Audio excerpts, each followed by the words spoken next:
তুমি আসমানে থাকো প্রভু, আমি জমিনে। তুমি আসমানে থাকো প্রভু, আমি জমিনে। তবু তোমারি প্রেম জমে হৃদয় গহীনে। আমি তোমারি গোলাম গো, অন্য কারণ না। আমি তোমারি গোলাম গো। ইয়াসিন ভাই চলে এসছেন, আর কিছু বলবো না? না আর বলবো না। অন্য কারণ আলিমুল গায়ব তুমি, মালিক রব্বানা। আল্লাহু আল্লাহু আল্লাহু আল্লাহ।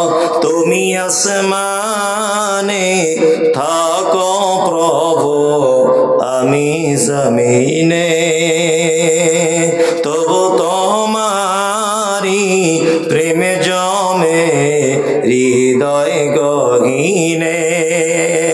আমি তোমারি গোলাম গো, অন্য কারণ না। আলিমুল গায়ব তুমি, মালিক রব্বানা। আল্লাহু আল্লাহু আল্লাহু আল্লাহ। তোমারি রহম ছাড়া বাঁচা বড় দায়।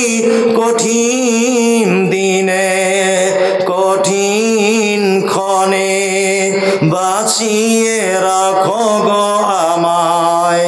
কত শত ভুল মাফ করে দাও, কত শত ভুল মাফ করে দাও।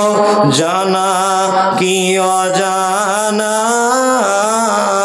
তুমি আসমানে থাকো প্রভু, আমি জমিনে। আসসালামু আলাইকুম ওয়া রাহমাতুল্লাহি ওয়া বারাকাতুহু।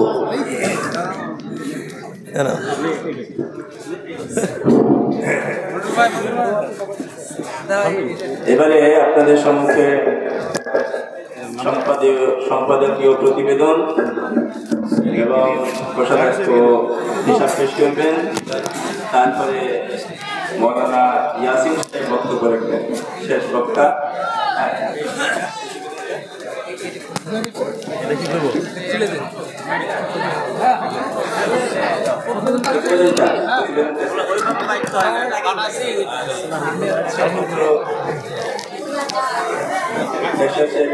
হিসাবপত্রটা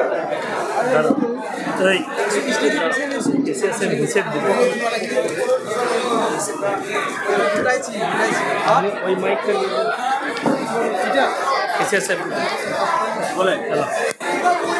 বলবে না, না এইটাই বলছি।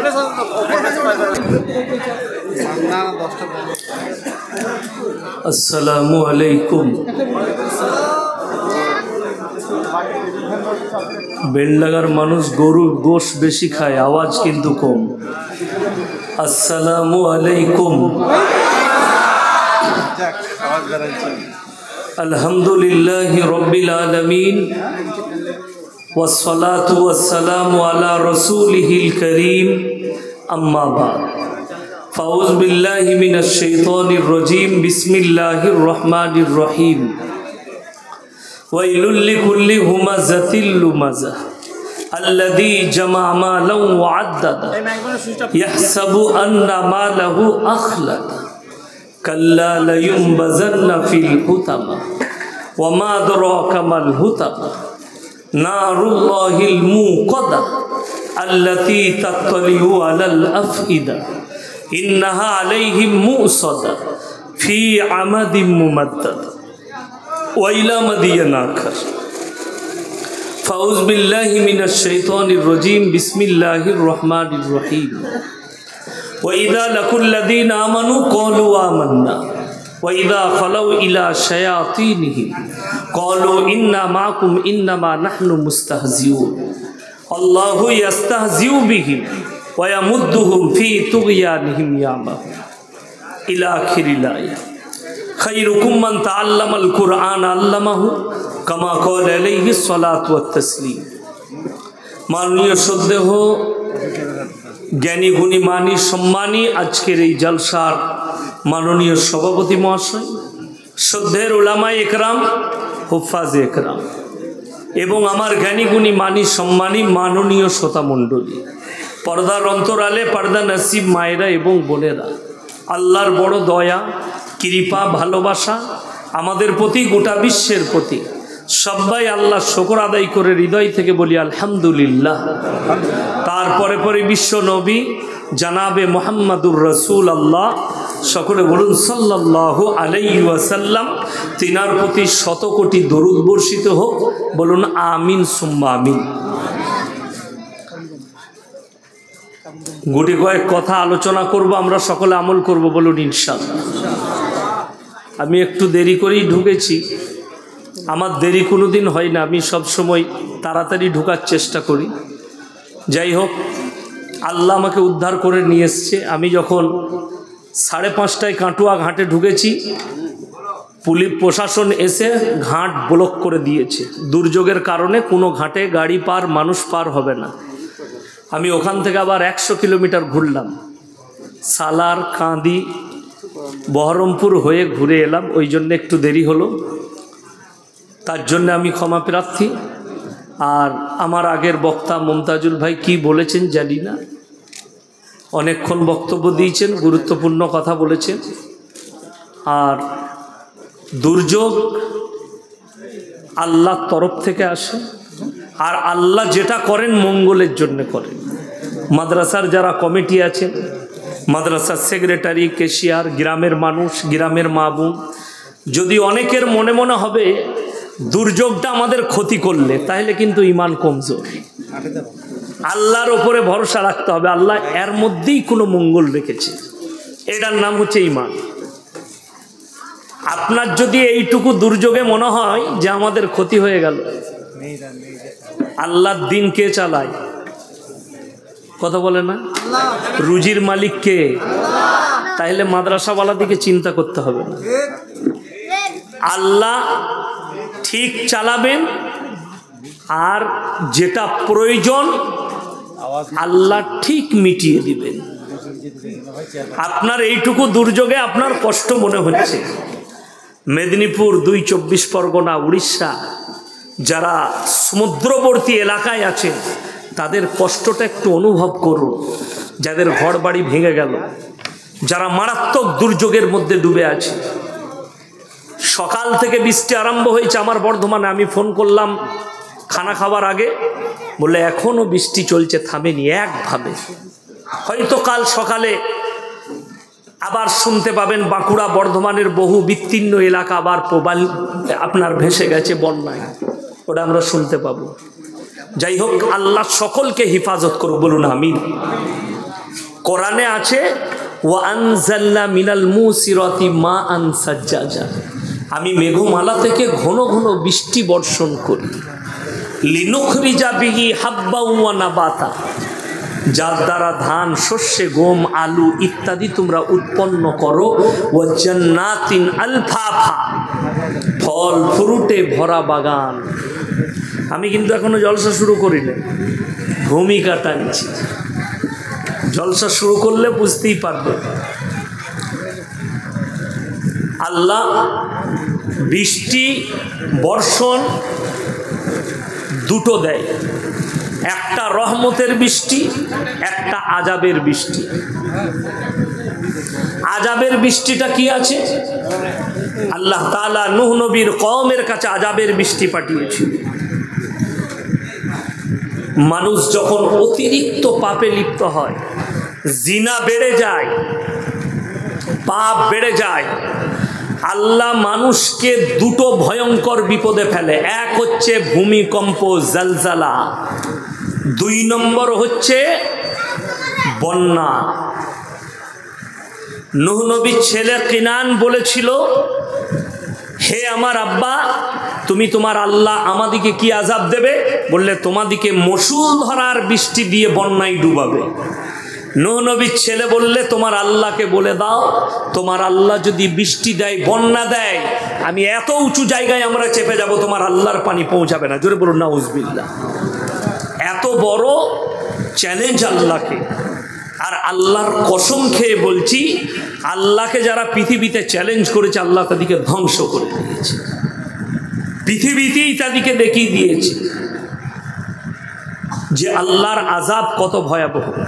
ওই জন্য কোরআনে আছে, নূহ নবীর কওমের কাছে যখন বন্যা এলো, নূহ নবী নৌকার উপরে, যখন নূহ নবী দেখতে পাচ্ছেন চোখে আমার ছেলে কেনান ডুবে মারা যাচ্ছে, নূহ নবী আল্লাহকে বললেন, কেঁদে দোয়া চাইলেন, লা আসিমাল ইয়াউমা মিন আমরিল্লাহ, আল্লাহ এটা আমার রক্ত, এটা আমার ওরসজাত পুত্র, তুমি একে রক্ষা করো। আল্লাহ ধমক দিলেন নবীকে, নামিলান খাসিরিন, তুমি দোয়া চাইতে পাবে না তার জন্যে যে আমাকে মানেনি, আমার নবীকে মানেনি, আমার দিনকে মানেনি। হাত নামাও, তা না হলে তোমাকেও ক্ষতিগ্রস্তদের মধ্যে ফেলে দেব। কোরআনে আছে, যখন গোটা পৃথিবী আল্লাহ দরিয়া বানিয়েছেন, মুফাসসিরিনরা লিখেছেন, কেউ কেউ অনুমান করে আল্লাহ সমুদ্রের পানিকে 1250 ফুট উপরে তুলে দিয়েছিলেন বন্যায়, জলোচ্ছ্বাস। নূহ নবী যখন নৌকা টলমল করছে, নূহ নবী আল্লাহর কাছে কি দোয়া পড়লেন? বিসমিল্লাহি মাজরিহা ওয়া মুরসাহা ইন্না রাব্বি লাগফুরুর রহিম। যখন এই দোয়া করলেন, আল্লাহ বললেন, এই পানি স্থির হয়ে যাও আমার নূহের জন্য। জোরে বলুন সুবহানাল্লাহ। নূহ নবী দোয়া কার কাছে চাইলেন? আল্লাহর কাছে, কোনো মানুষের কাছে নয়, গাছের কাছে নয়, পিত্তালায় নয়, ছাঁচতালায় নয়, মেম্বারের কাছে নয়। পৃথিবীর মানুষরা, বর্তমানে মুসলমানরা কতটা ধোঁকাবাজ। ভারতে 30 কোটি মুসলমান আছে, এর মধ্যে আমি একটা জলসাই বলেছি, আজকে আবার বেলডাঙ্গায় বলে যাচ্ছি, 15 কোটি মুসলমান আছে নাকি সন্দেহ আছে। কেন? বেঈমান হয়ে গেছে, ঈমান হারা হয়েছে। নামাজে আমরা সবাই সূরা ফাতিহা পড়ি না? পড়ি না? পড়ে। কি ওয়াদা করেন আল্লাহর কাছে? ইয়্যাকা না'বুদু ওয়া ইয়্যাকা নাস্তাঈন। আল্লাহ তোমার ইবাদত করি, তোমার কাছেই প্রার্থনা করি, ভালো মন্দ চাই। এটা শুনেলে লাইভ কেউ চালাচ্ছ নাকি? লাইভ কিন্তু চালাবে না, আমি তো মানা করলাম। লাইভ চালাতে মানা করেছি। লাইভ চালালে কিন্তু আমি গল্প করে কাটিয়ে দেবো, গাঁজা করি গল্প জানি আমি। আমি তো মানা করলাম, মানা করার পর লাইভ চালাচ্ছে না গো, আমি খুলে কথা বলতে পারবো না। সেটাই তো নিষেধ যেটা করবে সেটা করো না তোমরা। তোমরা জানো না আমার কত লোক আমাকে ফলো করে? তাহলে মানা করলাম তো, এক্ষুনি আমার গাড়ি থেকে ড্রাইভারকে ডাকবো, সব খুলে ফেলিয়ে দেবো এক্ষুনি। আশ্চর্য বিষয় তো, যেটা মানা করে দেবো সেটা করবে কেন তোমরা?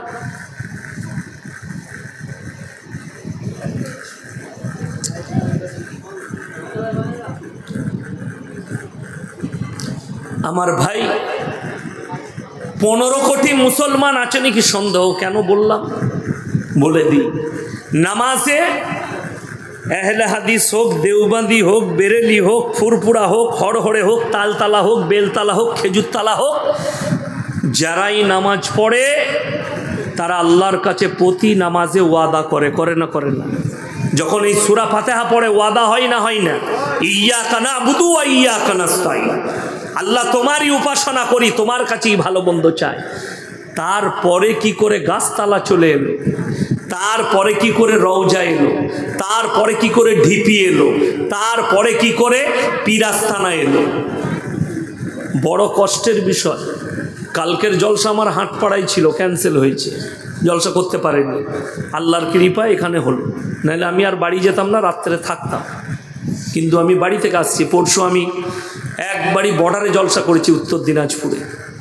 আমি বলে এসেছি সেখানে যে দুঃখের বিষয়, বর্তমানে একটা অমুসলিম ভাই, আমাদের দেশের হিন্দু ভাইরা, তারা তাদের ধর্ম পালন করে, মাটির মূর্তি তৈরি করে তারা পুজো করে, করে না করে না? সেখানে সিজদা দেয়, সেখানে সিন্নি দেয়, সেখানে বিভিন্ন রকমের মানত মানসিক করে। দুঃখের বিষয়, সেটা যদি শিরক হয়, হাইরে ভারতের মুসলমান, তুমি মাটির ঘোড়া গাছতলায় রেখে সিজদা করবে, এটা কি করে দিনদারি হতে পারে? কথাটা বুঝতে পারেননি আমার? মাটির পুতুলের সামনে যদি সিজদা করা গুনাহ হয়, শিরক হয়, সে মুশরিক হয়, তাহলে একজন মুসলিম গাছতলায় ঘোড়া রেখে আগরবাতি মোমবাতি চাদর টাঙিয়ে সিজদা করলে এটা কি করে দিনদারি হতে পারে? তারটা গুনাহ, তোমারটা গোলমাল। আমার আগে মুমতাজ ভাই বয়ান করছিল আর আমরা দুজনে এত গাল খাচ্ছি, সীমা নাই। ঝাড়খণ্ডের একটা বক্তা আছে, তার নাম হচ্ছে জাহাঙ্গীর। হ্যাঁ, গুটকা করে, সে প্রতিনিয়ত গাল দেয়। আমি একটা জলসায় বলেছি যে কোরআনে আছে সূরায়ে বাকারা, এখানে কোরআন রাখা আছে, একটা কোরআন নিয়ে চলে গেছে। আমি হাফিজে কোরআন, ওই জন্য আমার কোরআন প্রয়োজন পড়ে না। আমি কি হাফিজে কোরআন, পুরো কোরআন আমার মুখস্থ, হাফিজ আমি, কারি আমি। যাই হোক, তো কোরআনে আছে সূরায়ে বাকারায়, ইন্নামা হাররামা আলাইকুমুল মাইতাতা ওয়াদ-দামা ওয়া লাহমাল খিনজির ওয়া মা উহিল্লা বিহি লিগাইরিল্লাহ। প্রবাহিত রক্ত, কি রক্ত বললাম? প্রবাহিত রক্ত, মরা জন্তুর মাংস, শুয়োরের মাংস এবং আল্লাহ ব্যতীত অপরের নামে উৎসর্গিত জিনিস তোমাদের জন্য হারাম করা হয়েছে। আমার দ্বিতীয় ব্যাখ্যাটা শুনেলেন, অনেকজন আর ভুল হবে, বয়ান শুনে মনে মনে করবেন ইয়াসিন সাহেব এরকম কথা বলেছে। আমি সেই জলসাই বলেছি, জলসাটা ছিল আমার মনে হয় বীরভূম ডিস্ট্রিক্টে। আমি বলেছি যে একটা প্লেটে যদি মাজারে কেউ মুরগি দেয়, বাবার নামে, কবরের নামে, আপনার পীরের নামে, গাছের নামে, থানের নামে, সেই মুরগিটা যদি জবাও করে রাখা থাকে, কোরআন শুনেলেন। এর পরের আয়াতটা যেটা পড়লাম, 1 নম্বর কি বললাম? প্রবাহিত রক্ত। 2 নম্বর মরা জন্তুর মাংস। 3 নম্বর শুয়োরের মাংস। 4 নম্বর আল্লাহ ব্যতীত অপরের নামে উৎসর্গিত জিনিস তোমাদের জন্য হারাম করা হয়েছে। আমি যেদিনে বয়ান করি, সেদিনে একজন বৃদ্ধ বাবাজি, জানি না নামাজ পড়ে, সে বলল যে আচ্ছা আপনি যে বললেন প্রসাদ খাওয়া যাবে না, আমি বললাম কেন খাওয়া যাবে না আপনারা জানেন? সেই ব্যক্তি বলল সেখানে গোবর মুতে ছিটে দেওয়া হয়, দেয় কি না আমি জানি না, সে বলল। আমি বললাম ওপরের মালগুলো সরিয়ে দিলে তাহলে তলারটা খাওয়া যাবে। কথাটা বুঝতে পেরেছেন না পারেননি? যদি এটা ব্যাপার হয় যে ওটা খাওয়া যাবে, মুদ দেওয়ার কারণে খাওয়া যায় না, গরুর মুদ দেওয়ার কারণে, তাহলে ওপরের গুলো সরিয়ে দাও, তলারগুলো খাওয়া যাবে। তো সে চুপ করে গেছে, বলছে হুজুর বলতে পারছি না। আমরা ওইটা ফ্যাক্ট নয়, অরিজিনাল ফ্যাক্ট। আল্লাহ কোরআনে বলেছে আল্লাহ ব্যতীত অপরের নামে উৎসর্গ করার জন্য তোমাদের জন্য হারাম করা গেল। পরের আয়াতটা খুলেন, ফামানি তুররা গায়রা বাগি ওয়ালা আদিন ফালা ইসমা আলাইহি। কোরআন এর পরের আয়াতই, হে আমার নবী বলো, তোমাদের মধ্যে যদি কেউ ক্ষতিগ্রস্ত হয়, ক্ষতিগ্রস্ত মানে কি? আপনি বিপদে পড়েছেন, জঙ্গলে যাচ্ছেন, এখন যদিও জঙ্গল আর নাই, মানুষ গাড়ি নিয়ে সফর করে, প্লেনে সফর করে, ঠিক কি না? তো আপনি এমন জঙ্গলে চলে গেছেন, আফ্রিকার জঙ্গলে, অর্ধেক রাস্তা পৌঁছেছেন, কোনো খাবার নাই, আপনি দেখলেন আপনার প্রাণ চলে যেতে পারে, না খেয়ে মানুষ মারা যেতে পারে, 3 দিন খাননি, 4 দিন খাননি পানি খেয়ে, এরপর আপনি দুর্বল হচ্ছেন। সেখানে যদি দেখেন হারাম কিছু বস্তু থাকে। কি বস্তু বললাম?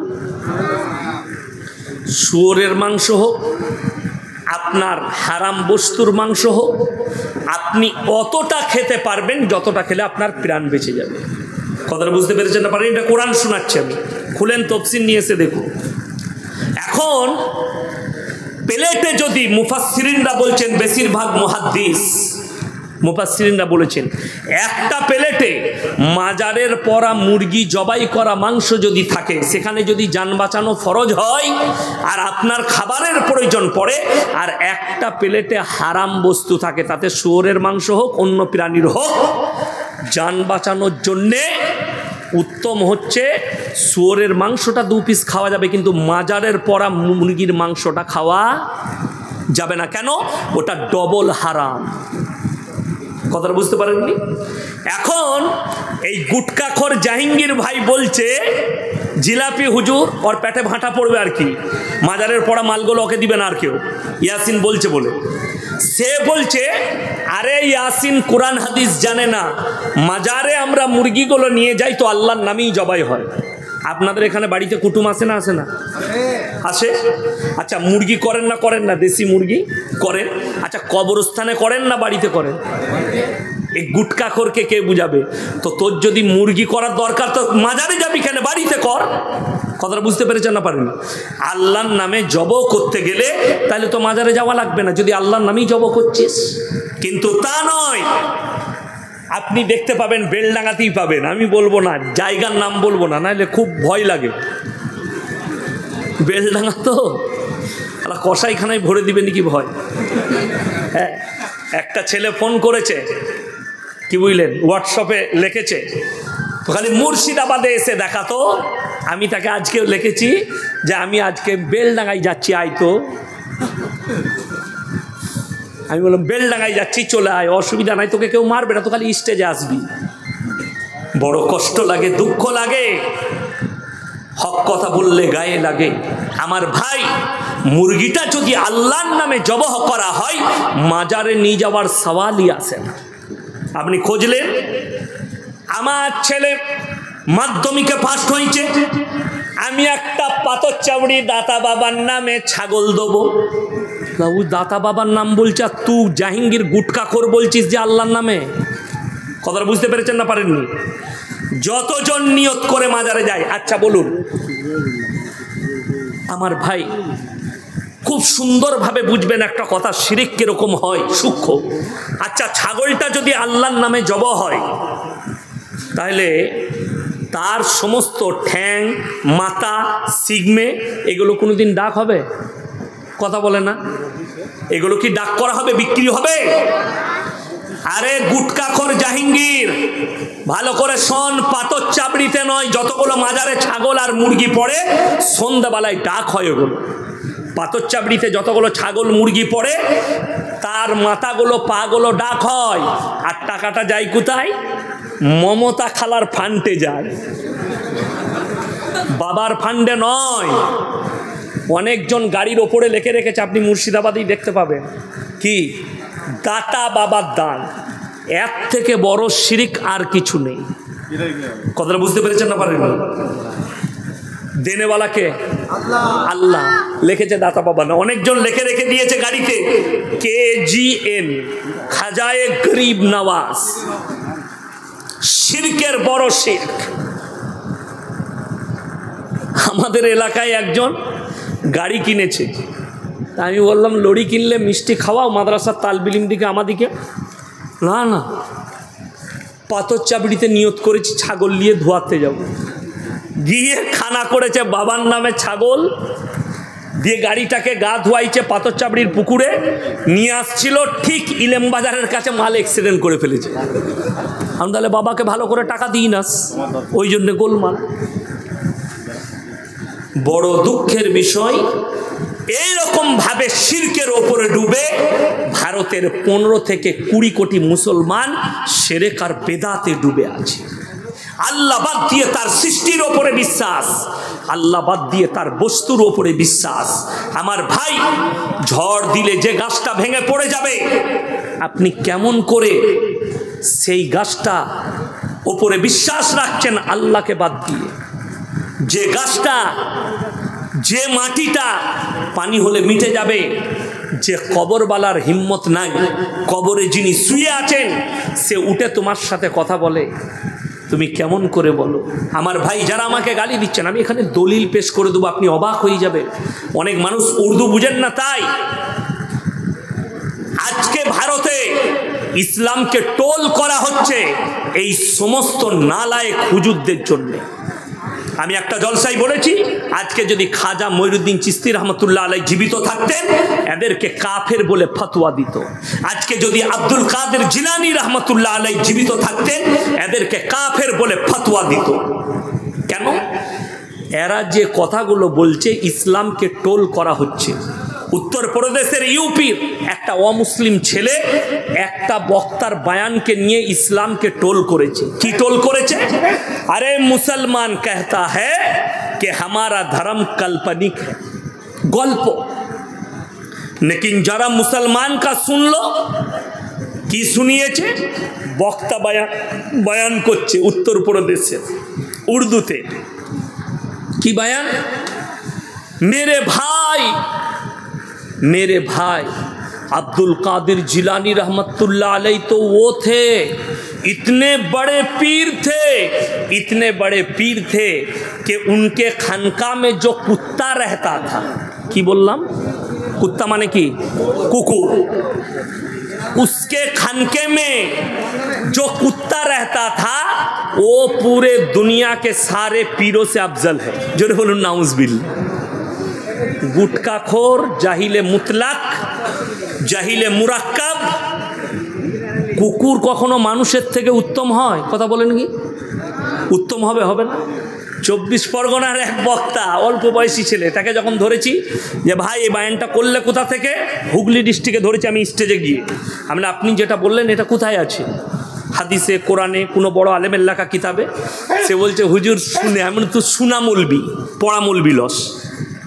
সোনা মৌলবি জানেন? মুখস্থ মৌলবি। ওটা মাদ্রাসায় যেতে হয় না, খালি শুনে।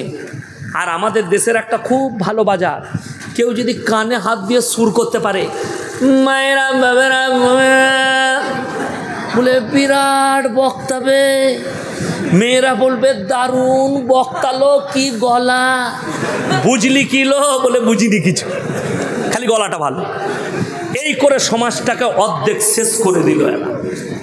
এই করে শেষ হয়েছে। কি বায়ান করছে? আমার ভাইয়েরা, মায়েরা, বোনেরা, বড় পীর আব্দুল কাদের জিলানী রহমতুল্লাহ আলাইহি দস্তরখানে খানা খেতে বসেছেন।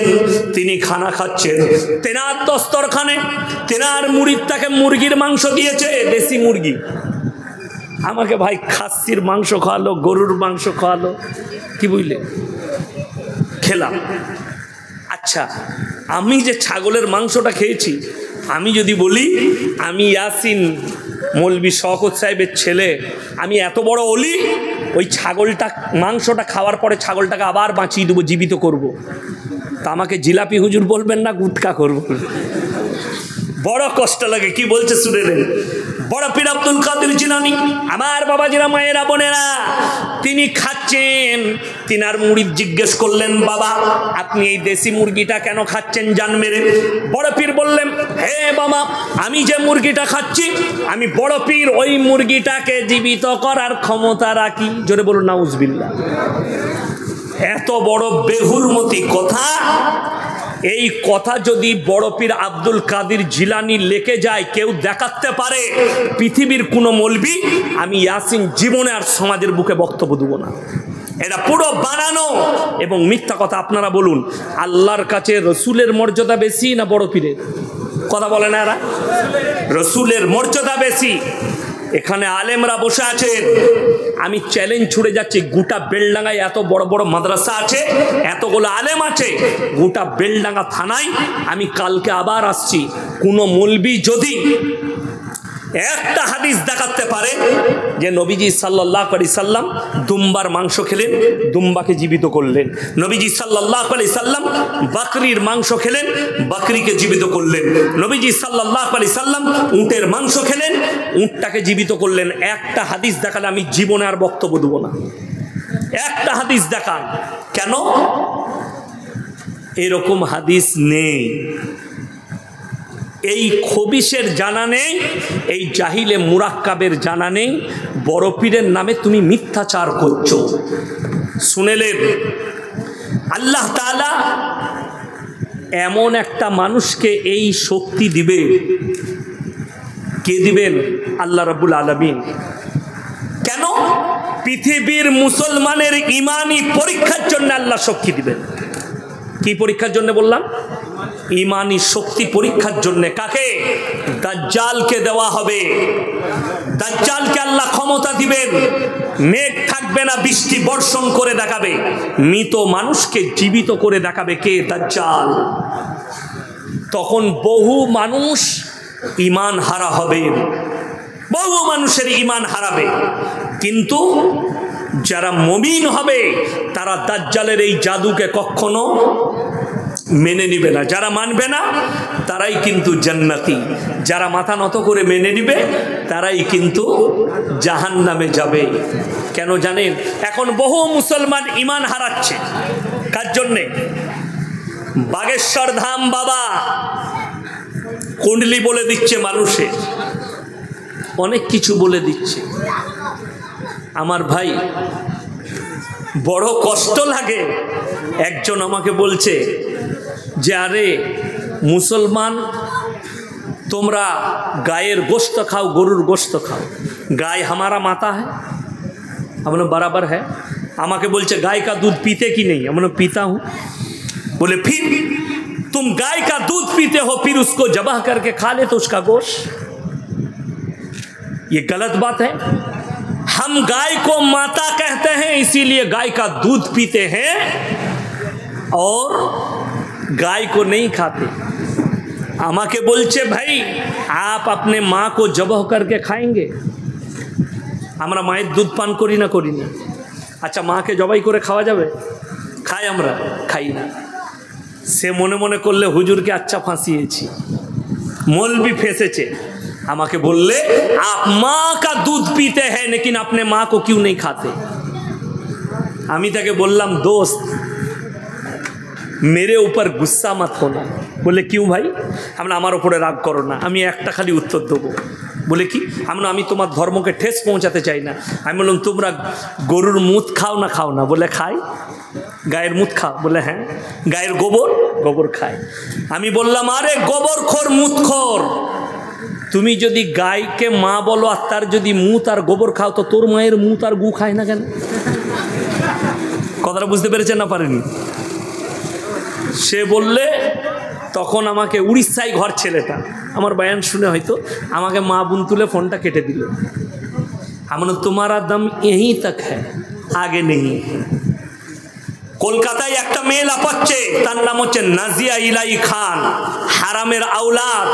अगर हिम्मत है तो प्रशासन लगा ले। कलकत्ता में खुला मैदान में हमारे साथ डिबेट होगी, तो आजा, मैं प्रूफ कर दूंगा कि तू नाजायज औलाद है इंशाल्लाह। तो हराम के औलाद है ये मैं प्रूफ कर दूंगा। अगर हिम्मत है या चैनल पे आजा, कहीं पर भी बैठ हमारे साथ। तेरा भी चैनल रहेगा, हमारा भी यूट्यूबर रहेगा। दुनिया के लोग देखेंगे, मैं तेरे को नंगा करके घर भेज दूंगा इंशाल्लाह। ये वादा है। लेकिन ये कुत्ती बैठेगी नहीं, दूर से भौंक रही है। अरे तेरे जैसे हजारों कुत्ता भौंक रहा है और इससे इस्लाम का कोई फर्क नहीं। दुखेर कष्टर कथा बोली, अनेक मुसलमान तारा मने मने भाबছে মাদ্রাসা মিটে যাবে, কোরআন মিটে যাবে, ইসলাম মিটে যাবে। বেঈমান কাফেররা যা উঠে পড়ে লেগেছে, কিন্তু আমি বাস্তব কথা বলে যাচ্ছি, আল্লাহর উপরে বিশ্বাস রাখুন। গোটা পৃথিবীর পরমাণু শক্তি যদি একদিকে দাঁড়িয়ে যায়, আল্লাহর কসম করে বলছি কোরআনের জের জবর পরিবর্তন করার ক্ষমতা পৃথিবীর কোনো শক্তির নাই। জোরে বলুন সুবহানাল্লাহ। তার কারণ বলে দিই, আমরা বলিনি। আজ তাকের একটা অ্যাঙ্কার আছে, তার নাম হচ্ছে সুদীপ চৌধুরী। নাম শুনেছেন না? শুনেনি? সুদীপ চৌধুরী সবসময় ইসলামের বিরুদ্ধে কথা বলে। এই লোকটা ইন্টারভিউ নিচ্ছে কার? বাবা বাগেশ্বর ধামের আপনি ফেসবুকে ইউটিউবে খুঁজলে इंटरव्यूটা পাবেন। तो बागेश्वर धाम बाबा के जिज्ञेस करते बाबा हम आपको एक आंकड़ा दिखाने वाले। कौन से आंकड़ा?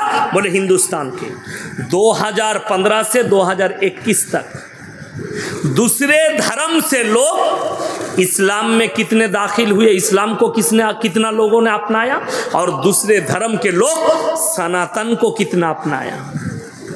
बोले सुनाइए। तो সেই রিপোর্টার সুজিত চৌধুরী একটা রিপোর্ট বার করলো 2015 से 2021 तक 13 लाख लोगों ने इस्लाम को कबूल कर लिया। जोड़े बोलो सुभान अल्लाह। 13 लाख बाबा, और दूसरी धर्म से सनातन धर्म को अपनाया सिर्फ 30,000 लोग। आप बताइए अंतर कितना है। बाबा बोलचे आसमान और जमीन का अंतर है। अरे दुश्मना ने इस्लाम सुन लो कान खुलकर। गोबर भत्तों और पेशाब खाने वाले जरा कान खुलकर सुन लो हमारा तकरीर। अगर तुम्हें ये लग रहा है कि कोई मौलवी अगर भाषण देता है उसको जेल में डालकर इस्लाम को मिटा दोगे, अल्लाह की कसम ये तुम्हारा खौफ है, এটা তোমাদের স্বপ্ন। আমাদের মতো একটা মৌলবীকে যদি জেলে ভরো 100টা মৌলবী দাঁড়িয়ে আছে ইনশাআল্লাহ, কোনো অসুবিধা নেই। কিন্তু ভালো করে শুনে নাও, যারা এই কথা বলছো ইসলাম যদি এত খারাপ হয়, কোরআনের বাণী যদি এত খারাপ হয়, এই 13 লাখ কোন মানুষগুলো ইসলাম কবুল করেছে আমি জানি না। পৃথিবীর দামি লোকদের মধ্যে একজন হচ্ছে পৃথিবীর শ্রেষ্ঠ ব্রেক ড্যান্সার মাইকেল জ্যাকসন ইসলাম কবুল করেছে। জোরে বলুন সুবহানাল্লাহ। পৃথিবীর শ্রেষ্ঠ বক্সিং ফাইটার মাহমুদ আলী ইসলাম কবুল করেছে। পাকিস্তানের একজন ক্রিকেটার ইউসুফ ইউহানা এখন মোহাম্মদ ইউসুফ। এই রকম পৃথিবীর দামি দামি লোকরা ইসলামের ছায়াতলে আসছে।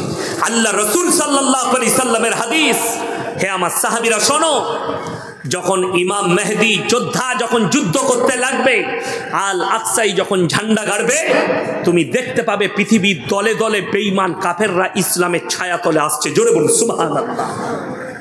গোটা পৃথিবীতে ইসলাম প্রতিষ্ঠিত হবে।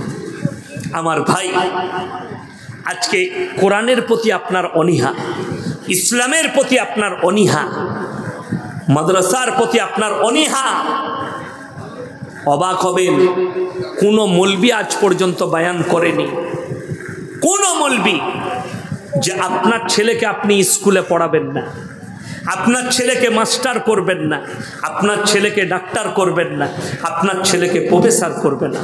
আমি আজকে ইয়াসিন এলান করে যাচ্ছি, আপনার ছেলে হাফিজে কোরআন করুন, তারপরে তাকে ভালো কনভেন্টে দেন, স্কুলে দেন, কলেজে দেন, মিশনে দেন। সেই ছেলেটা ডাক্তার হোক, মাস্টার হোক, ইঞ্জিনিয়ার হোক, তার নামাজ থাকবে, তার ঈমান থাকবে। আজকে আলামিন মিশনগুলো আসার পরে মুসলিম যুবকদের ঈমান বেঁচেছে। তা না হলে তসলিমা নাসরিন কোনো অশিক্ষিত মেয়ে নয়, লন্ডন থেকে পড়াশোনা করেছে, তারপরও নাস্তিক কেন? তার জীবনটা কেটেছে বেঈমান আর কাফেরদের কোলে। এই নাজিয়া ইলাহি খান এ কোনো অমুসলিম ঘরের মেয়ে নয়, মুসলমান ঘরে জন্ম নিয়েছে। না যায় সন্তান, না এর বাম্মায়ের কাছে দিন আছে, না এর কাছে দিন আছে। না থাকার কারণ একটাই, এদিকে দিনই শিক্ষা দেয়।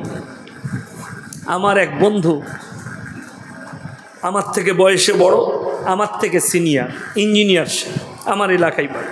একদিন দেখা হয়েছে, আমাকে বলছে আমার ছেলেটাকে মনে করছি ভালো কোনো জায়গায় দেবো, কোথায় দিলে ভালো হয়? আমি বললাম আলামিন মিশনে দাও, নামাজটাও হবে, রোজাটাও হবে। কি বলল জানেন উত্তরে? মুসলিমদের ছেলে, ইঞ্জিনিয়ার, আমার বন্ধু। সেই দিন থেকে আমার কাছ থেকে দূরে। কেন? সে বলছে না, মুসলমানদের স্কুল কনভেন্টগুলোই, মাদ্রাসাগুলোয় আদর্শ নাই, রামকৃষ্ণ মিশনে দেবো, সেখানে আমার ছেলেটা ভালো আদর্শ পাবে। আমরা একদম দামি কথা বলেছিস, দামি কথা। সেখানে পড়লে মায়ের পাশে শোয়া যাবে, বোনের পাশে শোয়া যাবে, বিটির পাশে শোয়া যাবে, কিন্তু আলামিনে পড়লে আল্লাহর বিধান মেনে চলতে হবে। মাদ্রাসায় পড়লে আল্লাহর বিধান মেনে চলতে হবে। আজীব ব্যাপার। আমাকে বলছে, আরে তোদের গুড়ামি, জিলহিজ্জা মাসের 10 তারিখে কোরবানি করতে হবে, এটা মৌলবীদের, তোদের ইসলাম ধর্ম নিয়ে গুড়ামি, যে কোনো দিন করলেই হচ্ছে। কথাটা বুঝতে পারেননি? এটা তার ভাষা। তাকে আমি যা উত্তর দিয়েছি ওটা আর আমি এখানে বলবো না, রেকর্ডিং হচ্ছে, ওটা বলবো না। বড় কষ্টের বিষয়। তার কারণ কি? না এর বাম্মা দ্বীনি শিক্ষা দিয়েছে, না এর কাছে আদর্শ আছে। ওই জন্য আমার ভাই জানবেন, আপনার এই বেনদ্দহে শিশু মাদ্রাসা শুধু মাদ্রাসা নয়, এই যে শিক্ষাটা দিচ্ছে, আপনার সন্তান আগে গিয়ে বেঈমান হবার রাস্তা থাকবে না। জোরে বলুন সুবহানাল্লাহ। আপনার ছেলে কাফের হবার রাস্তা থাকবে না। তা না হলে বেঈমান কাফেররা জাল বিছিয়ে জালে ফাঁসবে। কলেজে যান, যারা কলেজ পড়ুয়া আছে তারা জানে, বেলডাঙ্গায় কলেজ আছে, আছে না নাই? মাদ্রাসার পাশেই, জালিলিয়ার পাশে। আমি তো দেখতে পাই মাঝে মাঝে জালিলিয়ায় রাত কাটাই জলসা করে, দেখতে পাই, বড় কষ্ট লাগে। আমার পেছনে মনসুর ভাই বসে আছে, আমার ভাই জানো বেলডাঙ্গা বাজারে দোকান আছে, ইনাদের দোকানে মাঝে মাঝে চা ফা খায়। শুধু বেলডাঙ্গা কলেজ নয়, বহরমপুর কলেজ, কলকাতায় যতগুলো কলেজ আছে, আজকে এমন অবস্থা দাঁড় করিয়েছে বেঈমান কাফেররা যে স্কুলে কলেজে স্টুডেন্টরা গেলে, ছেলে মেয়েরা গেলে, তাদের টেবিল ভাগ নাই যে মেয়েরা আলাদা বসবে ছেলেরা আলাদা, সবাই বসবে নিজের নিজের জুড়ি লাগিয়ে, মানে প্রেম আর প্রেমিকার সাথে। এটা হাসছেন? বাস্তব কথা বলছি। খোঁজ নেন কলেজগুলোয়, আদর্শ নেই। বড় কষ্ট লাগে, দুঃখ লাগে। আপনি তাকিয়ে দেখুন, আরজি কর নিয়ে কলকাতায় আন্দোলন করছে ডাক্তাররা, জুনিয়র ডাক্তাররা। এদিকে আপনি আদর্শবান বলছেন। এদের থেকে নালায়েক আর এদের থেকে বর্বর কেউ হতে পারে না। আন্দোলন করা যায়। আচ্ছা আপনারা বলুন তো, এই যে এরা আন্দোলন করছে, যদি 3 বছর আন্দোলন করে মেয়েটা বেঁচে যাবে তো নাকি? কথা বলে না? মেয়েটা বাঁচবে? বাঁচবে না। বড় কষ্ট লাগে। তোমরা যে বলছো শাস্তি নাই, আরে কলকাতায় বসে আছো, একটা মেয়ে মারা গেছে কলেজের। আরে অন্ধরা চোখটা খুলো, 10 বছর আগে, 5 বছর আগে আসিফা বলে একটা 10 বছরের বাচ্চা মেয়েকে মন্দিরের ভেতরে 10 দিন রেখে ধর্ষণ করা হয়েছে। সেই দিনে যদি রাস্তায় বসতে, আজকে এই আরজি কর কাণ্ড দেখতে হতো না। সেই দিনে যদি তাদেরকে রাজপথে দিল্লির দাঁড় করিয়ে মুন্ডুচ্ছেদ করা হতো, আজকে এই আরজি কর দেখতে হতো না। তোমরা কি ভাবছো ধর্ষণ রুকে যাবে? আল্লাহর কসম খেয়ে বলছি, যতক্ষণ পর্যন্ত কোরআনের আইন লাগু না হচ্ছে, ইসলামী শরিয়া না লাগু হচ্ছে, সেই দেশ থেকে ধর্ষণ যেতে পারে না। আমি বলিনি। মোবাইল গুগল খুলেন আর ইউটিউব ফেসবুক খুলে দেখুন, লন্ডন আর আমেরিকায় কলেজ আর ইউনিভার্সিটিগুলোয় প্রতি মিনিটে 50 জন ধর্ষিতা হয়। 50 জন, শিক্ষিকা হোক আর স্টুডেন্ট হোক। আমি বলিনি, এটা গুগলের সমীক্ষা বলছে। তার কারণ কি? নেই আইন, নেই শরিয়া। হজের ময়দানকে দেখো, যেখানে 40 লাখ হাজি এক জায়গায় হয়, সেখানে কমপক্ষে 15 লক্ষ হাজি বিবি থাকে। 15 থেকে 20 লাখ হাজি বিবি, 15 লাখ ধরুন। 3 লাখ খালি বুড়ো বুড়ি থাকে। ভারত, বাংলাদেশ, পাকিস্তানের বুড়িরা হজ করতে যায়। কিন্তু ইন্দোনেশিয়া, মালয়েশিয়া, কুয়েত, কাতার, লেবানন, দুবাই, মিশর, ইরান, ইরাক, এদের যুবতী বিটি ছেলেরা হজ করতে যায়, বিবাহের আগে হজ করতে যায়। আমি ভারতের যতগুলো মিডিয়া আছে, কিয়ামতের সকাল পর্যন্ত সময় দিলাম, একটা বার করো যেদিন থেকে হজ শুরু হয়েছে আজকের তারিখ পর্যন্ত, হজের ময়দানে একটা যুবতী বিটি ছেলে ধর্ষিতা হয়েছে, আমি জীবনে আর বক্তব্য দেবো না। একটা বার করো পৃথিবীর ইতিহাসে। কেন? আরবে কেউ যদি 1 টাকাও চুরি করে, হাত দুটো কেটে দাও, কোরআনের আইন। কেউ যদি ধর্ষণ করে, মুন্ডুচ্ছেদ করে দাও। পরকিয়া করলে অর্ধেকটা পুঁতে পাথর মেরে হত্যা করো, না হলে খেপা কুকুর লাগিয়ে দাও। অবিবাহিত ছেলেরা, তারা যদি পরকিয়া করে, তাদেরকে কুড়া মারো। ছেলে আর মেয়ে যদি অবিবাহিত হয়, 100টা করে কুড়া মারো। আমাদের দেশে বেলডাঙ্গা বাজারে হাটেতে 10 টাকা চুরি করেছে, তাকে বেঁধে মারছে। আর কোটি কোটি টাকা কমের টাকা মেরে নিচ্ছে, তাকে আমরা চেয়ার ছেড়ে দিই, স্টেজে গলার মালা পড়াই, 1 লাখ টাকা দান করেছে মাদ্রাসায়। ঠিক বললাম না ভুল বললাম? রাগ করেন না আমার ভাই, ওই জন্য আমাকে সবাই দাওয়াত দেয় না। যাই হোক ভাই, ভালোবাসে আমাকে দাওয়াত দিয়েছে। আমার কথা কিন্তু একদম তীরের মতো লাগবে, খালি ওষুধটা সকালবেলায় লাগাবে। আমি চুলকি দিয়ে চলে যাব, মহলমটা লাগানোর দায়িত্ব আপনার। আমি হক কথা বলছি। 1 টাকা চুরি করলে যদি অপরাধ হয়, 1 কোটি টাকা চুরি করলেও সেই একই অপরাধ। দুজনের শাস্তি হচ্ছে হাত কেটে দাও। আমাদের দেশে 10 টাকা চুরি করেছে বেলডাঙ্গা হাটে, বেচারা গরিবের ছেলে, খাবার পয়সা নেই, তাকে বেঁধে মারছে, অথচ কমের কোটি কোটি টাকা লুট করছে। তারা আমাদের সমাজে স্টেজে জায়গা পায়, তাদেরকে বলে ইনি হচ্ছেন সমাজসেবী। এটাই হচ্ছে দুঃখের বিষয়। কিয়ামতের আলামতের মধ্যে একটা আলামত এইটাই, যে চোররা সম্মান পাবে আর সম্মানীরা সম্মান পাবে না। আমার ভাই রাগ করবেন না, হক কথা বলে যাচ্ছি, কষ্ট হবে। ইসলাম শরীয়তটাকে যদি খেলা না মনে করতেন, পৃথিবীর কল্যাণের জন্য কোরআনকে পাঠানো হয়েছে। আল্লাহর হাবিব জানাবে মুহাম্মদুর রাসূলুল্লাহ, সকলে বলুন সাল্লাল্লাহু আলাইহি সাল্লামকে আল্লাহ তাআলা পাঠালেন রাহমাতুল লিল আলামিন করে, পৃথিবীর কল্যাণের জন্য পাঠিয়েছেন। আর ইসলাম মানে এটা নয় নামাজ রোজা তাসবিহ তিলাওয়াত করলাম, আপনার বেনত্ব মসজিদে গিয়ে মাথাটা ঠুকলাম না, আপনার পা থেকে মাথা পর্যন্ত পরিপূর্ণ জীবন ব্যবস্থার নাম হচ্ছে ইসলাম। পরিপূর্ণ জীবন ব্যবস্থা সেটা হবে রাসূল আকরাম সাল্লাল্লাহু আলাইহি সাল্লামের জীবন আদর্শ মোতাবিক। আপনার আদর্শ যেন রাসূলওয়ালা আদর্শ হয়, নবীওয়ালা আদর্শ হয়। আমাদের আদর্শ কার আদর্শ? শয়তানের। এখানে এতগুলো মানুষ বসে আছেন, হাত তুলে বলুন তো ইমানদারির সঙ্গে কার জানা নাই মদ পান করা হারাম? কথা বলে না, বলেন না। সবাই জানেন না, জানেন না মদ পান করা হারাম? মুসলমান মদ পান করে না? করে না। মুসলমান মদ বিক্রি করে না? করে না, করছে। তাইলে সেই টাকা কি করে হালাল হতে পারে? মুসলমান জানে মদ খাওয়া হারাম, মুসলমান জানে সুদ খাওয়া হারাম, খাচ্ছে, হালাল কি করে হতে পারে? আপনারা বলুন তো। আমি নাম করব না, বেলডাঙ্গা বাজারে মুসলিম ছেলেরা লটারি বিক্রি করে না? করে না? আল্লাহ, বেশি লটারির টিকিট বিক্রি করছে। আচ্ছা, লটারি হারাম না হালাল? হারাম যদি হয়, কেন হারাম তাও শুনেলেন। যারা মনে করছেন আপনি বুঝান কোরআন হাদিস দিয়ে হারাম কেন, সকলে বলুন তকদিরের মালিক কে? ভাগ্যের মালিক কে? যদি ভাগ্যের মালিক আল্লাহ হয়, তাহলে তুমি ওই কাগজের লটারির দ্বারা তোমার ভাগ্যকে পরীক্ষা করছো, তার কারণে তোমার ঈমান ধ্বংস হয়ে যাবে। ভাগ্যের মালিক কে বললাম? আল্লাহ। কেউ যদি গণককারকে হাত দেখায়, পানিটা দেন তো, গণককারকে যদি কেউ হাত দেখায়, তার ঈমান ধ্বংস হয়ে যাবে। যে আমার ভাগ্যটা দেখে বলুন, ঈমান ধ্বংস হয়ে যাবে। আর তুমি লটারির দ্বারা ভাগ্য পরীক্ষা করবে, তোমার ঈমান কি করে থাকবে? কথাটা বুঝতে পারেননি? হারাম। বিসমিল্লাহ।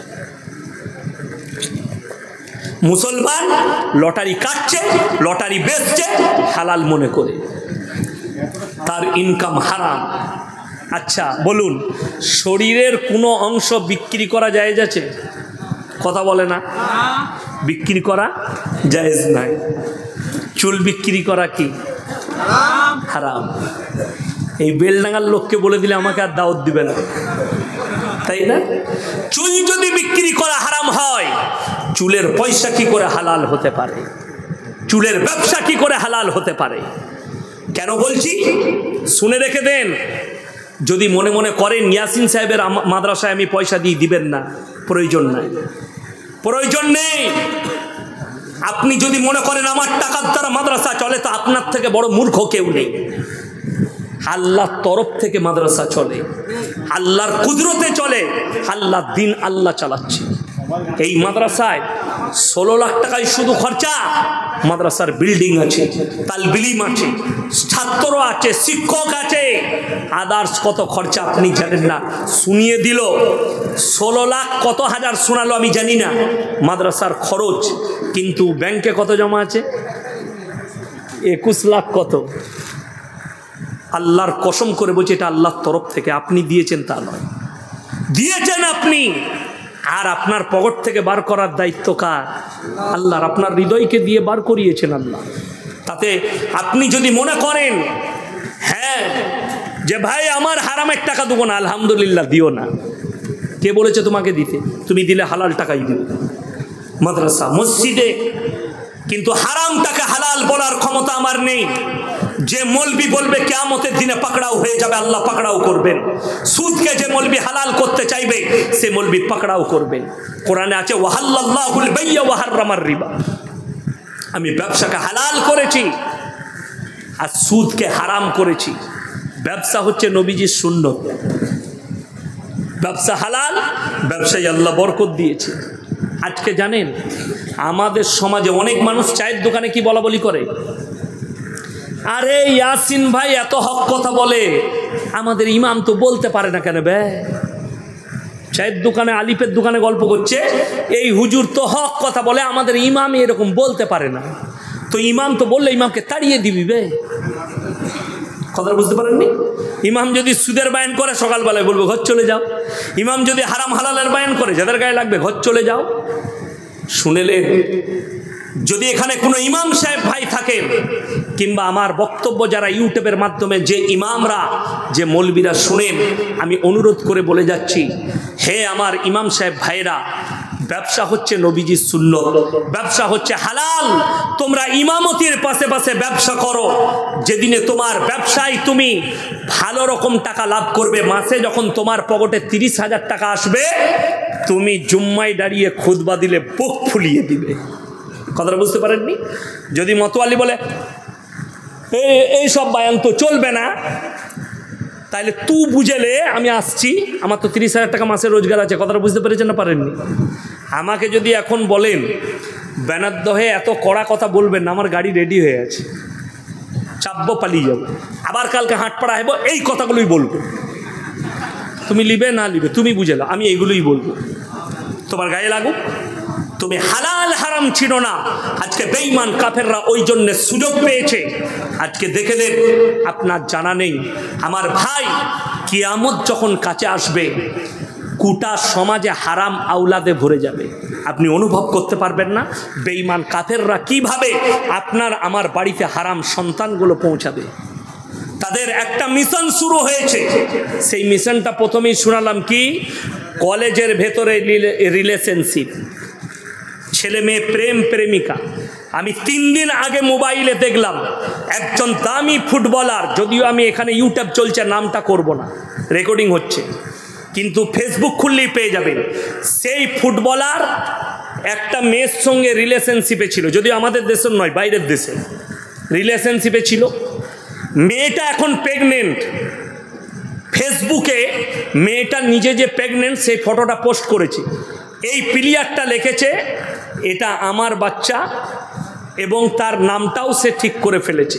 পরবর্তীতে সেই মেয়েটা পোস্ট করছে না এই বাচ্চা তোমার নয়, এই বাচ্চা অন্যজনের।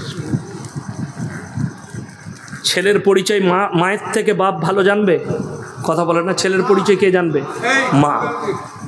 মা জানবে ছেলের পরিচয় কি।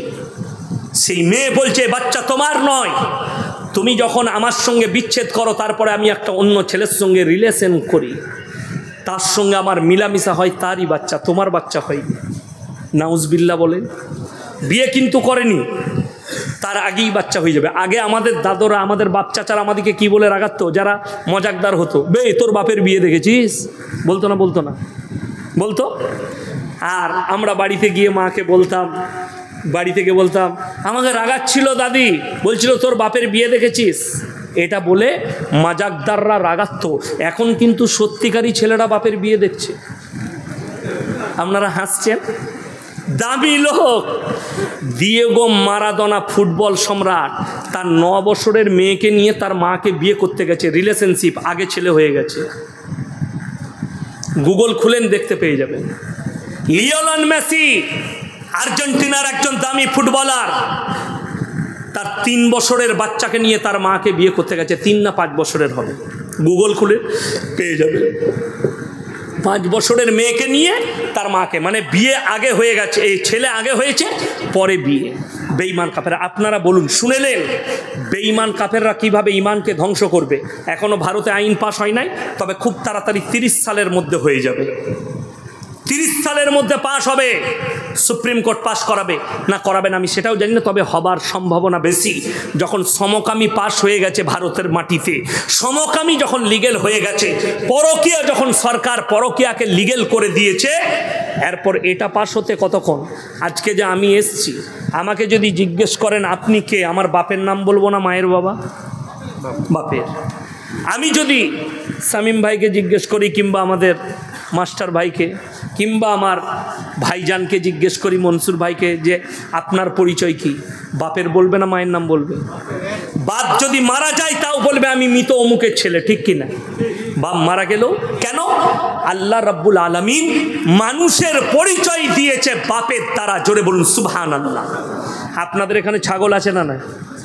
গরু আছে না নাই? আচ্ছা, গায়ের বাচ্চা হলে ষাঁড়ের বাচ্চা বলেন না গায়ে? ছাগলের বাচ্চা হলে পাঁঠার বলেন না ছাগলের? ছাগলে। আপনারা হাসছেন, বাস্তব কথা বলছি। কেন? আল্লাহ জানোয়ারের পরিচয় দিয়েছে মায়ের দ্বারা, আর ইনসানের পরিচয় দিয়েছে বাপের দ্বারা। একটা ছাগল মাঠে চড়তে যাবে, 5টা পাঁঠা মিলামিশা করবে, কার বীর্য থেকে বাচ্চা হয়েছে এটা আল্লাহ ছাড়া কেউ জানে না। একটা গাই মাঠে চড়তে যাবে, 5টা ষাঁড় তার সাথে মিলামিশা করতে পারে, কিন্তু কার বীর্য থেকে বাচ্চা হয়েছে এটা আমার আল্লাহ একমাত্র জানে। কিন্তু একটা নারী যদি 4টা পুরুষের সঙ্গে মিলামিশা করে, সংশয় দাঁড়িয়ে যাবে বাচ্চাটা কার। ইসলামী শরীয়ত এটাকে জায়েজ করার দেয়নি। কেন? ইসলাম শরীয়ত বলছে, ইসলাম বলছে, রসুলের হাদিস বলছে, মানুষের পরিচয় আল্লাহ বাপের দ্বারা ঘটিয়েছে। লন্ডন, আমেরিকা, জাপান, জার্মান, উত্তর কোরিয়া, দক্ষিণ কোরিয়া, চাইনা, ব্রাজিল, অস্ট্রেলিয়া, স্পেন, যতগুলো বেঈমান কাফেরের দেশ আছে, তারা তাদের পার্লামেন্টে পাস করিয়েছে, এরপর থেকে কোনো ছেলে যদি চায় মায়ের পরিচয়েও বাঁচতে পারে, মানে জানোয়ার আর তাদের মধ্যে পার্থক্য থাকবে না।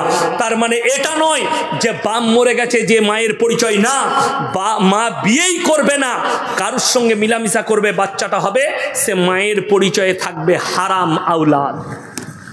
এরপর বলুন, আমাদের দেশে যদি বলেন হুজুর মুসলিমদের মধ্যে আসবে না, তুমি ভুল পথে আছো। মুসলমানের কাছে পরকীয়া চলে এলো আর ওটা আসবে না, মুসলমানের কাছে সমকামী চলে আর ওটা আসবে না। আল্লাহ রসুল সাল্লাল্লাহু আলাইহি সাল্লামের হাদিস, আখরি জামানায় হে আমার সাহাবীরা, পুরনো যুগের পাপগুলো নতুনভাবে মডেলিং হয়ে আসবে। আগেকার যুগের পাপগুলো দেখুন, সমকামীটা কার পাপ, কোন যুগের পাপ? হযরতে লূত নবীর কওমের পাপ। এইটা কার যুগ? হযরত মুহাম্মদ মুস্তাফা সকলে বলুন সাল্লাল্লাহু আলাইহি সাল্লামের যুগ চলছে। এই যুগে সেই পাপটা পুনরায় ঘুরিয়ে এসছে, সমকামী। আপনাদের এটাও জানা নাই, আমি বলে যাই, যে বৎসরে ভোট হয়, ভোট হয়েছিল না হয়নি? ওই ভোটের বৎসরে কেন্দ্র বাহিনী দিয়ে ভোট হয়েছিল, মনে আছে? এইখানেই বেলডাঙ্গার মির্জাপুর কিংবা তার আশেপাশের কোনো গ্রামের একটা ছেলে মিলিটারির সঙ্গে সমকামী সে সেক্স করেছিল মাঠে। বলবেন মৌলী সাহেব তোমার কাছে খবর? একটা অ্যাপস বেরিয়েছে, অ্যাপসটার নাম হচ্ছে ব্লুড, চাইনা বার করেছে অ্যাপসটা। যতজন সমকামী আছে সবাই সেইখানে ঢুকে আছে, আর আপনাকে বার করে দেখিয়ে দেবো কতগুলো মুসলিম শিক্ষিত যুবক সেখানে ঢুকে আছে সমকামী, কতগুলো মহিলা ঢুকে আছে। এই পাপটা কার? হযরতে লূত নবীর কওমের পাপ। হে আমার মুসলমান যুবক যুবতী, যারা স্কুল পড়ুয়া, কলেজ পড়ুয়া আছেন, যাদের মনে মনে হচ্ছে যে আমি এই পাপে লিপ্ত, আমার বাপ নামাজি, আমার মা নামাজি, আমার পরিবার নামাজি, আমি মারা গেলে তো আমার লেগে দোয়া করবে। শুনেলেন, কোরআন শুনিয়ে দিচ্ছি, চোখ দিয়ে পানি পড়বে। নবীরা জান্নাতি না জান্নাতি নয়? নবীরা জান্নাতি, নবীরা মাসুম। চলুন আমার আল্লাহ কোরআনে বললেন, দারাবাল্লাহু মাসালাল লিল্লাযীনা কাফারু ইমরাআতান নূহি ওয়া ইমরাআতাল লূত কানাতা তাহতা আবদাইনি মিন ইবাদিনা সলিহাইনি ফাকানাতাহুমা ফালাম ইউগনি আনহুমা মিনাল্লাহি শাইয়্যা ওয়া কিলা আদখুলান নার মা'আদ দাখিলিন।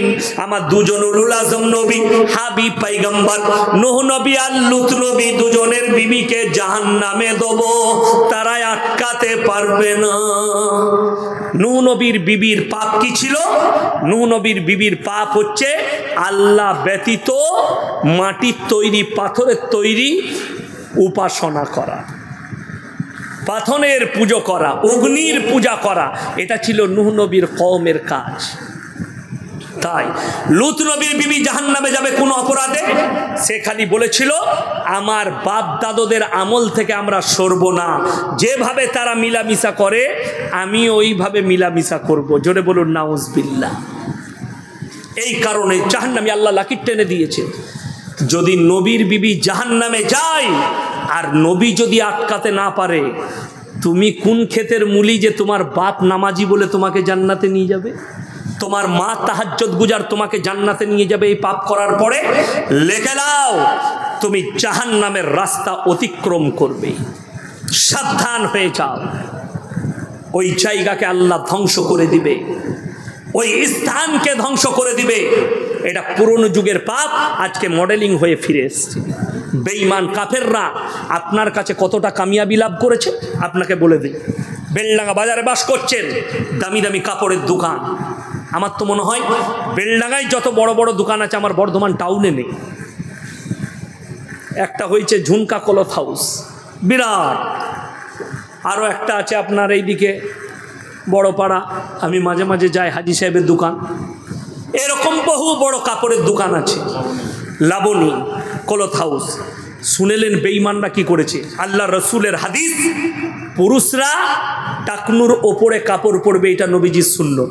সবাই পরবেন তো? জোরে বলুন ইনশাআল্লাহ। কিন্তু বেঈমান কাফেররা এমন প্যান্ট বার করেছে টাকনুর নিচে। ঠিক বললাম না ভুল বললাম? মুসলিমরা টাকনুর ওপরে পরবে, এরা টাকনুর নিচে পুরুষদের জন্য প্যান্ট তৈরি করেছে, আর মেয়েদের জন্য হচ্ছে তারা টাকনুর নিচে কাপড় পরবে। এই দুজন যারা টাকনুর ওপরে যে পুরুষ কাপড় পরবে না, টাকনুর নিচে যে পুরুষ কাপড় পরবে, ওই অঙ্গগুলো আল্লাহ কিয়ামতের দিনে জাহান্নামের আগুনে দেবেন। যে মহিলা টাকনুর ওপরে কাপড় পরবে তার ওই অঙ্গগুলো জাহান্নামের আগুনে জ্বলানো হবে। আপনাকে দেখিয়ে দেবো। এখন যে সালোয়ারগুলো বার করেছে সব মেয়েরা এইখানে পড়ছে, এইখানে। ঠিক বললাম না ভুল বললাম? এতটা পা বেরিয়ে আছে। ওই পা দেখে যে পুরুষদের মনে জিনা জাগবে, বলাৎকারী জাগবে, যে মেয়েটার সঙ্গে জিনা করলে ভালো হতো, সেই পুরুষটা একা পাপী হবে না, ওই মহিলাও পাপী। বড় কষ্ট লাগে। আমার মা, আপনি কার অনুসারী হয়েছেন? কার অনুসরণ করছেন আপনি? কার অনুকরণ করছেন? বড় কষ্ট লাগে। আপনি বেঈমান কাফের আপনার পেছনে পড়ে আছে। কি করে এদের ইমানকে ধ্বংস করা যায়? এগুলো সব পুরনো যুগের পাপ। আজকে আপনার দেখিয়ে দেবো, বেলডাঙ্গার বহু শিক্ষিত মেয়ে, এরা মনে মনে ভাবছে এই মৌলবীদের কথা শোনা যাবে না। আমরা শিক্ষিত, আমরা কলেজে পড়ি, আমরা ইউনিভার্সিটিতে পড়ি, আমরা দামি শিক্ষিত, আমরা ছোট পোশাক পরব, ছোট পোশাক পরব। কেন? এটা মডেলিং।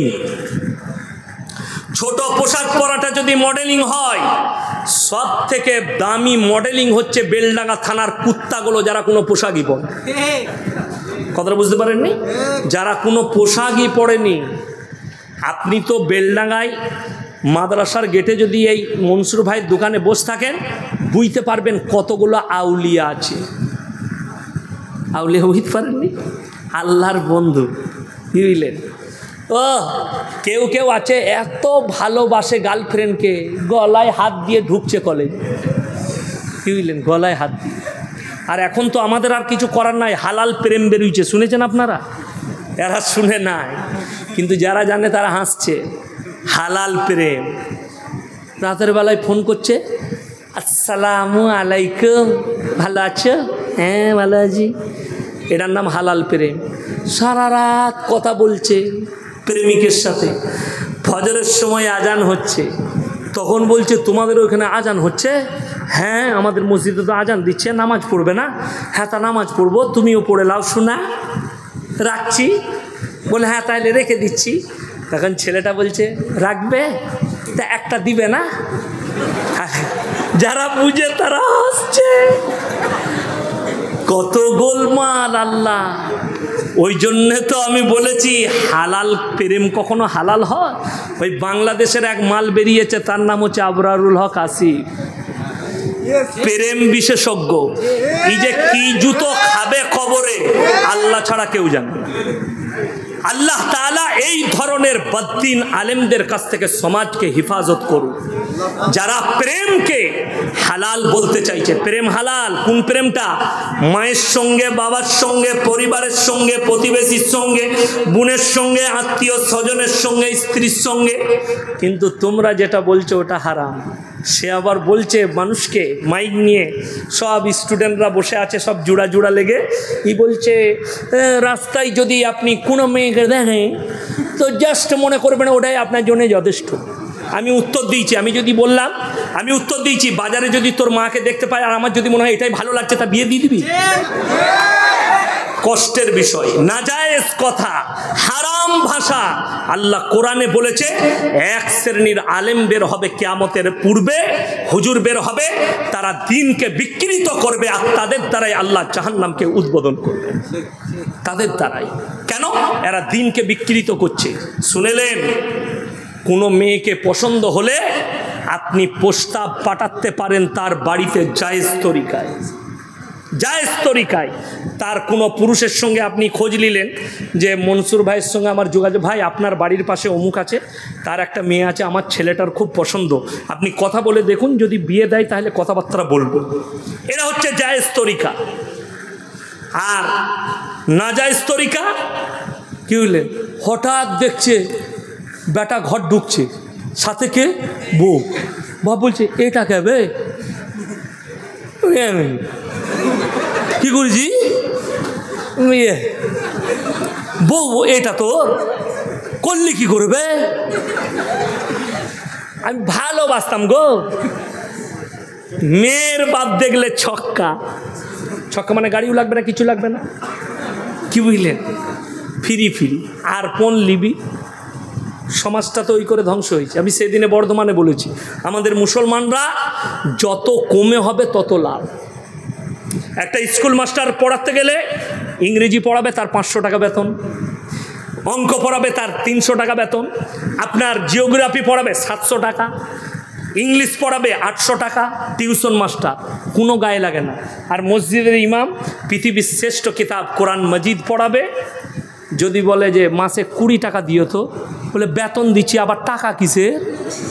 ঠিক বললাম না ভুল বললাম? ওই জন্য আমি সেদিনে বলেছি আমাদের বর্ধমানে কি বুঝলেন, মুয়াজ্জিন মসজিদে আজান দেয় না, দেয় না, পেটে ভাতে মুয়াজ্জিন রাখে অনেকজনা। আমাদের বর্ধমানে যে পেটে ভাতে মুয়াজ্জিন, কি চাচা বুড়ো হয়ে গেছে, চাচাকে বলেছে চাচা তুমি মসজিদে ঝাড়ু দিবে আর 3 বেলা খাবে, সকালে চা, দুপুরে ভাত আর রাতে ভাত। চাচা দেখলে এই বয়সে আর কোথায় ইনকাম করবে, তো পেটে ভাতেই ঠিক আছে। চাচার যা আজান, গায়ে ফেরেস্তা থাকবে না। কি বুঝলেন? চাচা কি আজান দিচ্ছে? আল্লাহু আকবার, যা বুঝে পাবে।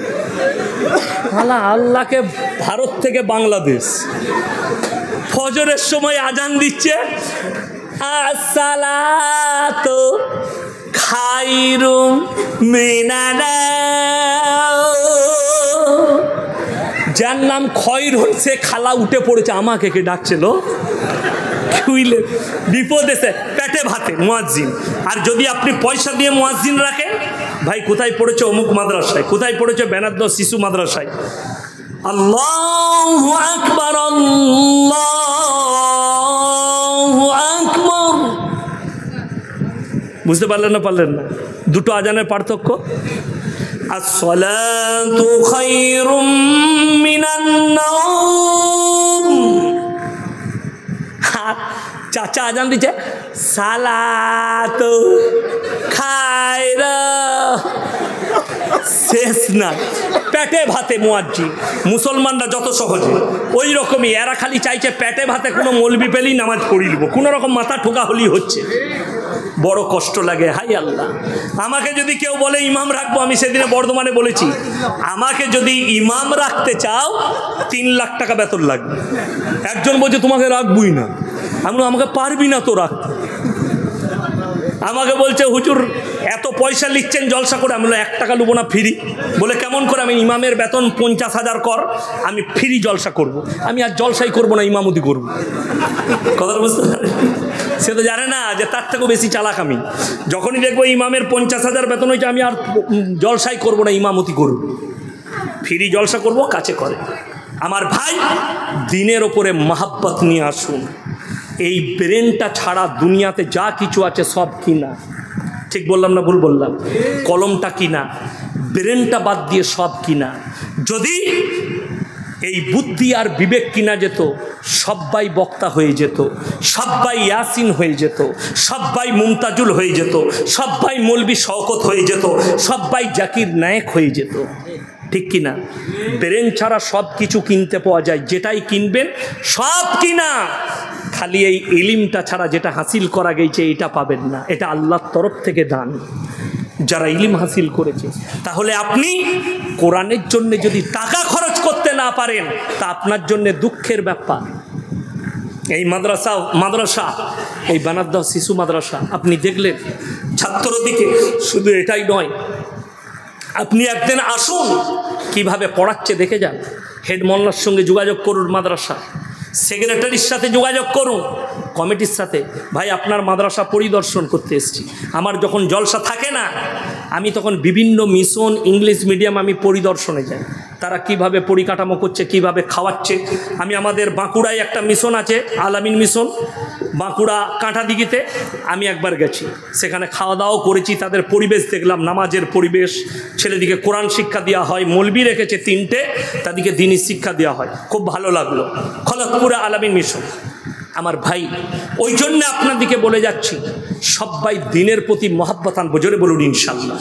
বেঈমান যেন কামিয়াবি লাভ করতে না পারে। বেঈমানরা চাইছে, শুনেলেন হে আমার যুবক, তারা আমাদিকে দিয়ে জিনা করাচ্ছে, কিন্তু আমরা অনুভব করি না। কি করে অনুভব করবেন? নাম তো সব পাল্টিয়ে দিয়েছে। তারা নাম দিয়েছে 14ই ফেব্রুয়ারি ভ্যালেন্টাইন দিয়ে, কাজ হচ্ছে জিনা করা। তারা নাম দিয়েছে চকলেট ডে, কাজ হচ্ছে জিনা করা। তারা নাম দিয়েছে কিস ডে, কাজ হচ্ছে জিনা করা। এগুলো ইহুদি নাসারা বেঈমান কাফেরদের তৈরি, যেন এরা ইমানকে ধ্বংস করে। আমি খালি হাওড়া জেলায় এইটুকু বলেছিলাম, জন্মদিন পালন করা চলবে না। আমাদের দেশে 12ই রবিউল আউয়াল পালন হয়, হয় না? হয় না? কথা বলে, আপনাদের মুর্শিদাবাদে হয় না? হয়। ইসলামপুরে হয়, ডোমকলে হয়, বহরমপুরে হয়। তো আমি হাওড়া জেলায় জলসা করতে গেছি, জালালসিতে জলসা ছিল। তারপরে আবার গেলাম এক জায়গায়, জালালসি থেকে জলসা করে শেষ রাত্রিতে এক জায়গায় জলসা করলাম। তো বাগনানে আমি জলসা করছি। আমি বললাম, বাবা কেক কেটে ছেলের জন্মদিন পালন করা জায়েজ আছে? সবাই বললো না। আপনারা কি বলছেন, জায়েজ আছে? কেক কেটে জায়েজ নাই। হ্যাঁ, জায়েজ কাদের আছে? বাংলাদেশের কটা গুটকাখোর হুজুর আছে, তারা কেক কেটে জন্মদিন পালন করে। একটা আছে বাউল বুস্টম, কে? গিয়াসউদ্দিন তাহিরি, সে কেক কেটে জন্মদিন পালন করে, তার জায়েজ আছে। কেন? বাউল বুস্টম, ওকে মৌলবি বলা যাবে না। যারা আলেম মনে করবে মৌলবি বলবে, তাদের গুনাহ হবে। ওরা বাউল বুস্টম, ওদের জায়েজ আছে। আমার ভাই, আমি বললাম যে 12ই রবিউল আউয়ালে ঝান্ডা নিয়ে জুলুস বার করা চলবে না। আমাকে কি বললো জানেন? কোথায় লেখা আছে চলবে না? আমি বললাম আমি জানি না, সত্যিকারই জানি না। এখানে মৌলী সাহেবরা বসে আছে, আপনি আছেন তো? আচ্ছা, কোথাও লেখা আছে জানেন যে 12ই রবিউল আউয়ালে ঝান্ডা নিয়ে বেরোনো যাবে না? জানি না। আমাকে বললে তাইলে আপনি নিষেধ করছেন কেন? আমি বললাম এটাও যুক্তি। আমি বললাম তাহলে আমার দুটো কথা শুনো। 3-4টা যুবক এক জায়গায় বসেছে, বললে ঠিক আছে বলুন। আমি বললাম তাদেরকে যে আজকে রাত্রে এশার ফরজ নামাজ ক রাকাত পড়েছ? আপনারা ক রাকাত পড়েছেন? 4 রাকাত। আমি বললাম আমি ইয়াসিন বলে যাচ্ছি, কাল থেকে তোমরা 6 রাকাত পড়বে। বলে কেন পড়বো? দলিল দেন।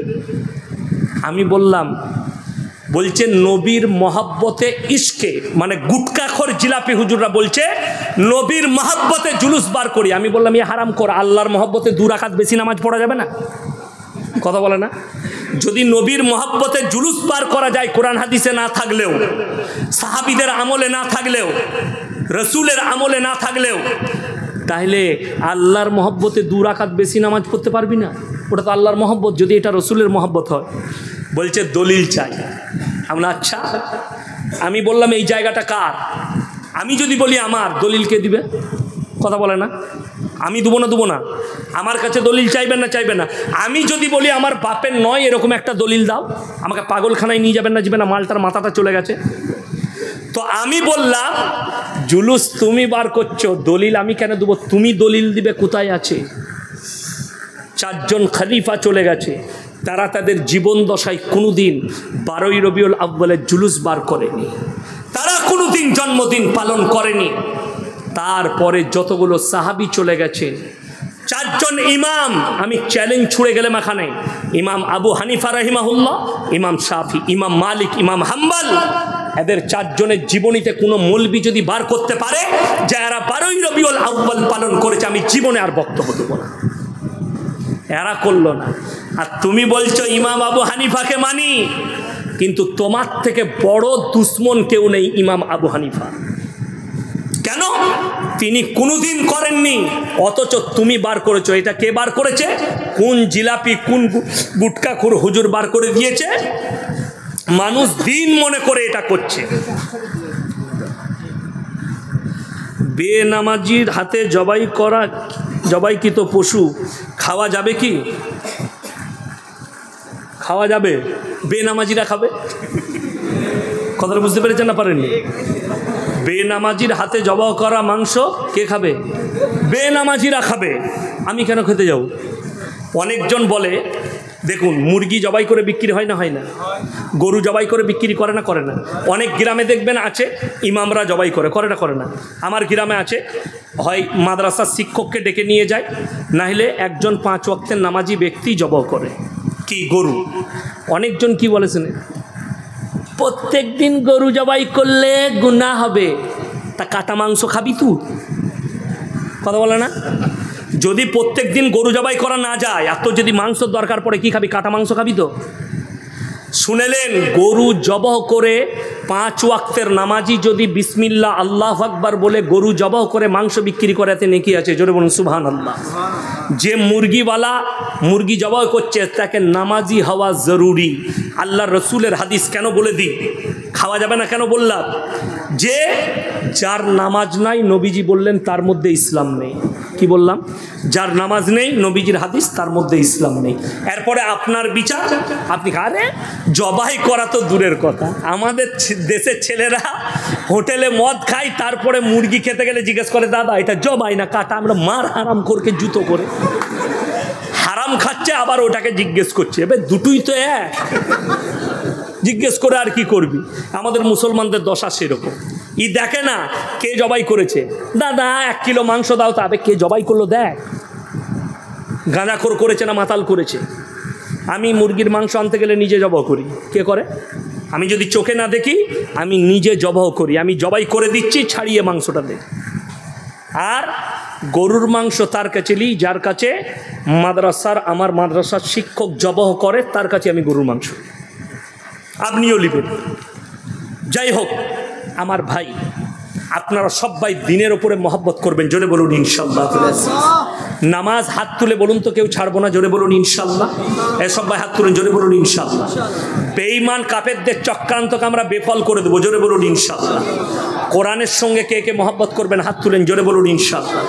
হ্যাঁ, যদি কোরআনের প্রতি মহব্বত থাকে, দেখুন নবীজি সাল্লাল্লাহু আলাইহি সাল্লাম দিনের যে প্রচার করেছেন, কিসের দ্বারা? কথা বলে না? নবীজি যে আরে কোরআনের দ্বারা করেছে। এই তো কোরআন আমার সামনে আছে, আমি যদি বলি সাহাবা ইসলাম কবুল করো, কবুল করবে? পাগল আসতো। শুধু এই কোরআনের দ্বারা নয়, রসুল সাল্লাল্লাহু আলাইহি সাল্লাম শুধু আখলাকের দ্বারা নয়, তার সঙ্গে মালের প্রয়োজন হয়েছে। জানেন না আপনারা? কোরআনে আছে আল্লাহ নবী সাল্লাল্লাহু আলাইহি সাল্লাম যুদ্ধের জন্য, ইসলামকে জয়লাভ করার জন্য প্রস্তুতি নিচ্ছেন। আল্লাহর আয়াত এলো, ইসলামকে কামিয়াবি করার জন্য তুমি মানুষকে বলো ওয়ামা ইউকরিদুল্লাহ কারদান হাসানা, আল্লাহর রাস্তায় কে কি দান করবে বলো। আল্লাহর নবী সাহাবীরা নিজেদের জান মালকে কুরবান করেছে। বলুন সুবহানাল্লাহ।